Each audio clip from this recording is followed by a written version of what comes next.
a revolution marked by rapid, dramatic advances in computers and telecommunications. Today, thus represents a moment of hope. We in the West stand ready to cooperate with the East to promote true openness, to break down barriers that separate people, to create a safer, freer world. There's a whole bunch of stuff we need to fix.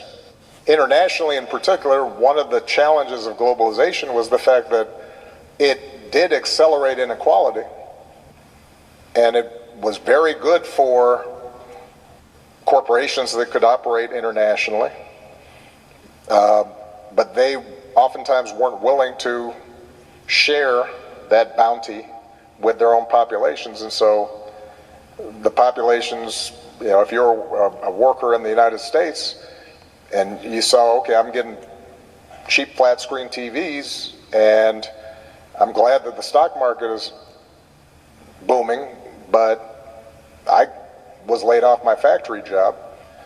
You know, we did not take care of those folks.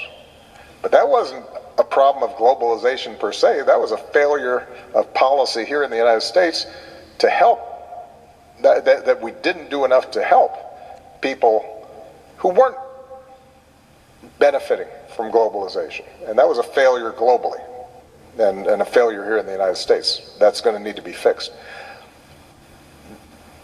But the main message that we try to impart on leaders in the foundation is that these values of, you know, cooperation and rule of law and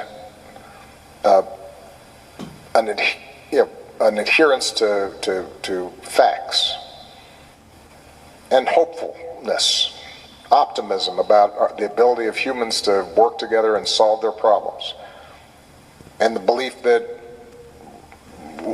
we are all God's children. That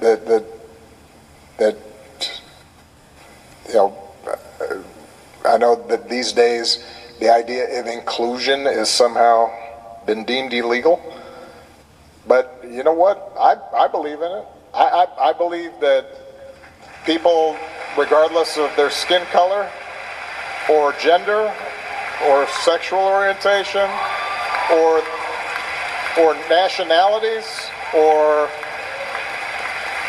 you know, how they worship God, that they all have worth, and that I can communicate with them and cooperate with them. Those values that we think, those are the values that are worth fighting for, and that will ultimately lead to better outcomes. And I guess there's one last quality that, and this I do want to leave you with, that we've been talking a lot, particularly in this moment, to our leaders about, is resilience. You know, the rug in the Oval Office, each president gets to kind of design their own rug. It's a weird custom, but it's nice. So the rug on mine, I had a bunch of quotes that were stitched into the rim of the Oval rug. And one of them was a quote that Dr. King used. It may not have originated with him, that's a little bit unclear, but he talks about the arc of the moral universe is long, but it bends towards justice.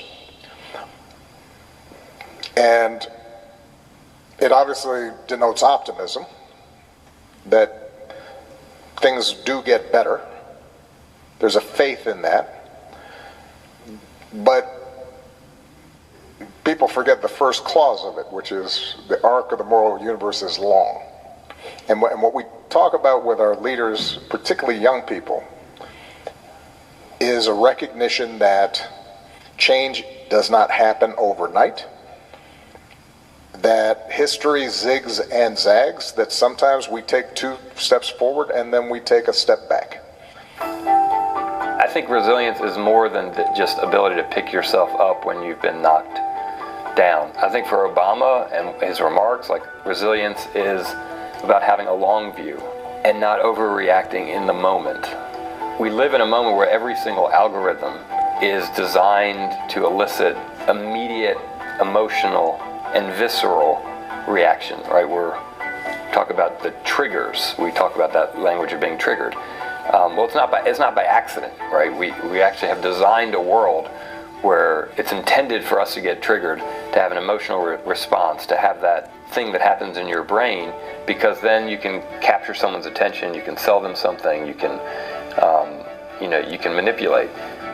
I think for him, resilience is what we've always needed in the face of propaganda of one kind or another, which is to be able to take a long view, to be able to take a breath, to be able to recognize complexity, to have some intellectual humility. Like, that is what I heard from him when he was talking about resilience. And that, again, that sense that change doesn't happen tomorrow. You can't just be in favor of something because it's hip and cool and trendy. You have to commit to it. And if it's about equality, then it's not just a post-George Floyd moment. It has to be long-term. Resilience is very much about your time frame, and it's very much about the recognition that you can't allow every moment to be driven by an immediate emotional response. As we peer into society's future,